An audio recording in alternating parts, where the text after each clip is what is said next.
முதலில் தலைப்புச் செய்திகள். ஆப்பிரிக்காவின் ஒரு எளிய கிராமம். பிரமாண்ட ஆலயங்கள் இல்லை, ஆனால் உள்ளத்தின் ஆழத்திலிருந்து எழும் ஆராதனை வானத்தையே தொட்டது.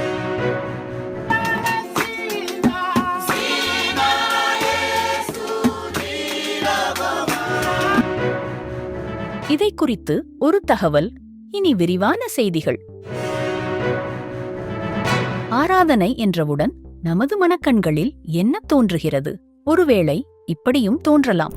பிரமாண்டமான ஆலயங்கள், விலையுயர்ந்த இசைக்கருவிகளின் கம்பீரமான ஒலி, அழகாக அலங்கரிக்கப்பட்ட மேடைகள், இவைகள்தானே? ஆனால் இவையெல்லாம் இல்லாத ஓரிடத்தில், ஆப்பிரிக்காவின் ஒரு எளிய கிராமத்தில் நடக்கும் ஆராதனையைப் பற்றி இன்று அறிந்து கொள்வோம். வானுயர்ந்த ஆலயக் கட்டிடங்கள் இல்லை. புற்களால் வேலைப்பாடுகள் உள்ள சிறிய குடிசைகள்தான் இருக்கின்றன. பளபளக்கும் மார்பிள் கற்கள் இல்லை. கரடுமுரடான் கூரான செங்கற்கள்தான் அவர்களின் தடுப்பு செவர்களாக உள்ளது. அங்கே நவீன இசைக்கருவிகளின் அணிவகுப்பு இல்லை. ஆனால் கைகளின் தாளமும் உள்ளத்தின் உற்சாகமும் அந்த இடத்தையே நிரப்புகிறது.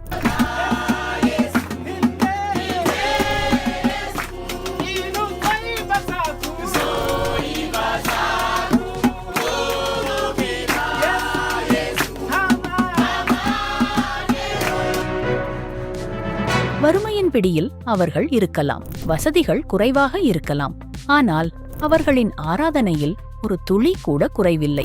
தங்கள் எளிய வாழ்க்கைக்கு மத்தியில் தங்களை நேசிக்கும் இயேசு கிறிஸ்துவை அவர்கள் முழு மனதோடு ஆராதிக்கிறார்கள். அவர்களின் பாடல்களில், அவர்களின் நடனங்களில் செயற்கைத்தனம் இல்லை. உண்மையான கட்டுக்கடங்காத மகிழ்ச்சியும் நன்றியுணர்வும் மட்டுமே வெளிப்படுகிறது. இது வெறும் சடங்கு அல்ல, இது ஜீவனுள்ள தேவனோடு அவர்கள் கொண்டாடும் உறவின் வெளிப்பாடு.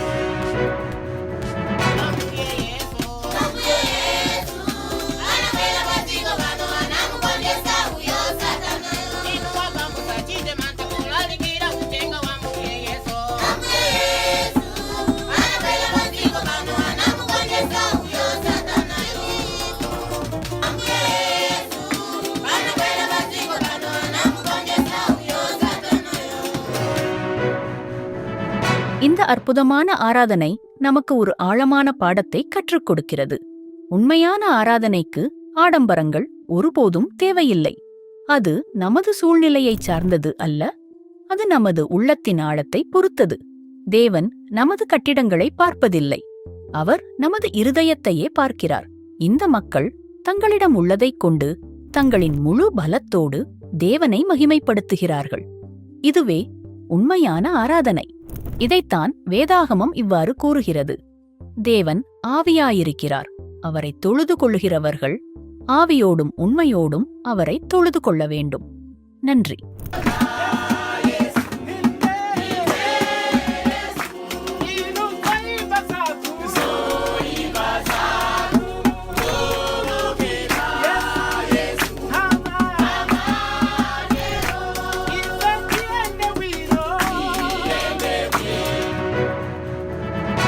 கிறிஸ்தவ செய்திகள் மற்றும் உடனடி தகவல்களை உங்களுக்காக வழங்குகிறது உங்கள் வாசல் டிவி சேனல். இந்த சேனலை சப்ஸ்கிரைப் செய்யுங்கள், பெல் ஐகானை அழுத்துங்கள். வாசல் டிவியோடு இணைந்திருங்கள்.